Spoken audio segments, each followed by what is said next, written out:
हाथों लिखा है तो चाहे कुछ भी हो जाए आपको उन्हीं के हाथों से मरना होगा। क्योंकि महाराज होता वही है जो हमारे भाग्य में होता है, कर्म में होता है। विधाता के लिखे हुए अंकों को मिटाने की, टालने की, मिटाने की किसी भी व्यक्ति में हिम्मत नहीं है कि विधाता के लिखे हुए अंकों को मिटा दे। जो हमारे भाग्य में होगा, कर्म में लिखा होगा, वही हमको मिलेगा।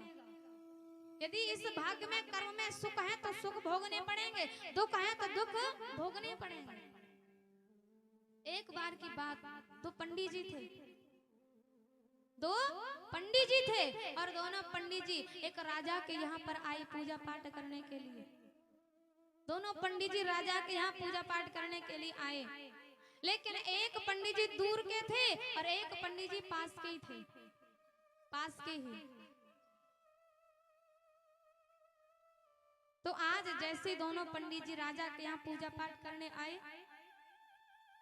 अब क्या हुआ, जो दूर वाले पंडित जी थे ना, वो तो हमेशा अपने भाग्य पर, कर्म पर विश्वास रखते थे कि जो मेरे भाग्य में होगा वो चल कर के आएगा और जो मेरे भाग्य में नहीं होगा वो आकर के भी चला जाएगा। भाग्य पर, कर्म पर विश्वास करते थे। लेकिन पास वाले पंडित जी वो राजा के आगे पीछे, पीछे आगे ही घूमा करते थे। क्यों? क्योंकि जब मैं राजा की सेवा ज्यादा करूंगा तो राजा मुझको धन ज्यादा दे देगा। लेकिन दूर वाले पंडित जी को राजा से कोई भी मतलब नहीं था, उन्हें तो अपनी पूजा पाठ से मतलब था। क्योंकि दूर वाले पंडित जी अपने भाग्य पर विश्वास करते थे, अपने जो कर्म पर विश्वास करते थे। अब धीरे धीरे धीरे धीरे राजा की पूजा पाठ पूरी हुई। जैसे ही पूजा पाठ पूरी हुई तो आज रात्रि में राजा को नींद नहीं आ रही है। विचार किया कि अब सुबह होते ही दोनों पंडित जियों की विदाई करनी है, लेकिन विदाई कैसे करें? दूर वाले पंडित जी तो इतने घमंडी थे, अहंकारी थे कि हमसे बोलते तक नहीं थे। वो तो अपने भाग्य पर, कर्म पर विश्वास रखते थे। लेकिन पास वाले पंडित जी ने बहुत सेवा की, बहुत सेवा की। जब भी हम आते जाते बोले, राजा साहब कहाँ जा रहे हो, क्या हो रहा है, क्या सेवा करें, हमेशा आगे पीछे ही। तो आज राजा ने एक विचार किया है, महाराज रात्रि में बहुत बड़ा सा लिया है तरबूज, बहुत बड़ा लिया तरबूज। तरबूज जानती हो? हाँ, सब खावे सो सब जाने तरबूज को तो। हाँ, तो महाराज राजा ने लिया बहुत बड़ा सा तरबूज और लेकर के उसके अंदर से ऐसी सफाई की, ऐसी सफाई की और सफाई करके उसके अंदर हीरे मोती जवाहरात भर दिए। सुन रहे हैं कि नहीं सुन रहे हैं? आप सभी मेरी बात सुन रहे हैं? अच्छा, राजा ने तरबूज लिया और लेकर के ऐसी सफाई की, सफाई करके और तरबूज के अंदर हीरे मोती जवाहरात भर दिए। भर के ऊपर से ऐसी पैकिंग की कि जब कोई देखे तो पहचान नहीं पाए कि तरबूज है कि हीरे मोती है। अब जैसे सुबह हुआ, विदाई का समय आया, राजा साहब आए निकल के, पंडित जी दोनों खड़े थे। अब दूर वाले पंडित जी के पास में राजा आए, राजा ने 101 रुपया निकाला, निकाल करके कहा, लो पंडित जी आप तो दूर के हैं, इसलिए आप तो रखो 101 रुपया, दे करके विदा कर दिया। अब पास वाले पंडित जी खड़े हैं। अब पास वाले पंडित जी के पास में राजा आए और आकर के एक 10 रुपया दे करके, तरबूज दे करके कहा, लो पंडित जी आप तो पास के ही हैं, भला आपको क्या देना। अब दोनों पंडित जी की विदाई कर दी। अब दोनों पंडित जी रास्ते में चलते जा रहे हैं, चलते जा रहे हैं, लेकिन पास वाले पंडित जी मन में सोचते हुए जा रहे हैं कि देखो इतनी सेवा करने के बाद में फल क्या मिला, तरबूज। इतनी सेवा करने के बाद में फल क्या मिला, तरबूज। और देखो दूर वाले पंडित जी को 101 रुपया।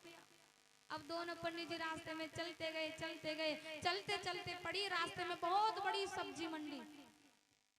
रास्ते में पड़ी बहुत बड़ी सब्जी मंडी। अब पास वाले राजा ने विचार किया कि कहाँ इतने बोझ को लाद करके फिरूंगा, इसलिए सब्जी मंडी में बेच करके घर चलता है।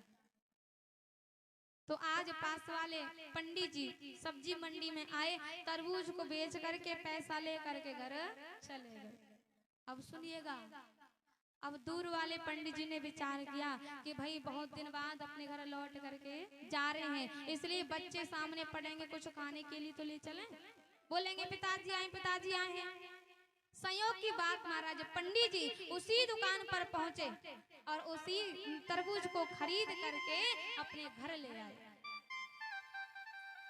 संयोग की बात है, तरबूज को खरीद करके घर लेकर के आए और जैसे घर आकर के वो तरबूज चीरा फाड़ा तो महाराज उसके अंदर तरबूज नहीं निकला, हीरे मोती खनन खनन करते हुए निकल पड़े।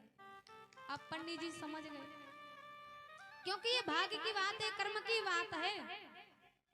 अब पंडित जी समझ गए कि अच्छा ये तो वही है जो कि राजा ने छुप करके पास वाले पंडित जी को दिया था।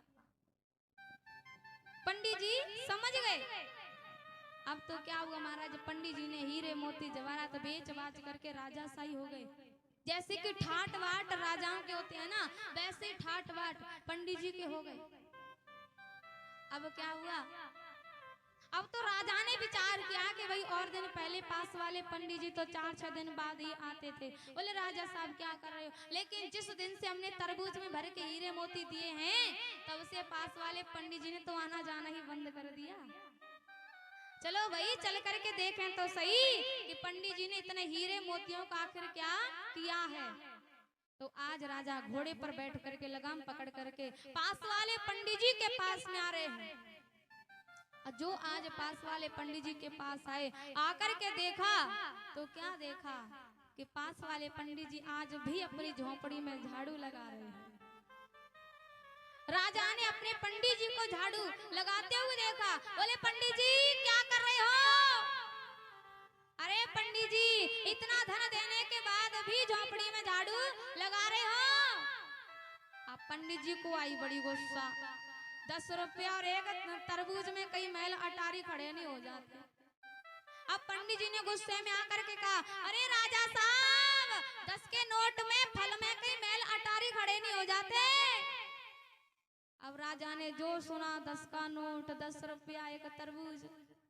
राजा ने कहा पंडित जी वो फल नहीं था। अच्छा तो क्या था? पंडित जी कहने का मतलब है था तो फल ही, लेकिन उसके अंदर तरबूज नहीं था, उसके अंदर मैंने हीरे मोती भर के आपको दिए थे। पंडित जी ने कहा जब हीरे मोती भर के दिए तो देते समय बताया क्यों नहीं था? राजा ने जैसे सुना सुन करके कहा महाराज यदि आपको उस समय बताता तो दूर वाले पंडित जी सुनते, और वो सुनते तो वो भी कहते इतना ही धन हमको चाहिए, इसलिए मैंने दूर वाले पंडित जी से छुप करके आपको इतना सारा धन दिया था। कहाँ है?